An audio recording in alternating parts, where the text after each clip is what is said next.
এটা কি হচ্ছে গো? এ রং হচ্ছে 8 ইঞ্চি পপ ব্যাসে। এটা আর্জেন্ট নাকি?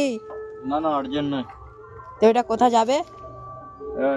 এখনো কাস্টমার বুকিং করে না। তো এটা রং করে রাখা হচ্ছে? হ্যাঁ হ্যাঁ রেডিমেড রাখা হচ্ছে রং করে। তো এটা ভিতরটা হয়েছে, বাইরেটা কখন হবে? বাইরেটা এবারে হবে শেষের দিকে। শেষের দিকে?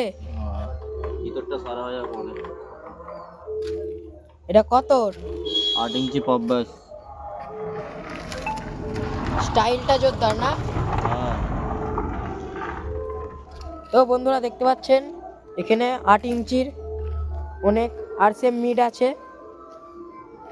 তো দেখুন বন্ধুরা, আর সেখানে ছোটুদা 8 ইঞ্চির আরসিএফ রং করছে। আরসিএম মিড রং করছে। তো ছোটুদা এগুলো কোথায় যাবে? কোথায় যাবে এখন স্টকে রাখা হচ্ছে, অর্ডার এলেই যাবে। অর্ডার এলেই যাবে? অর্ডার নাই। ঠিক আছে।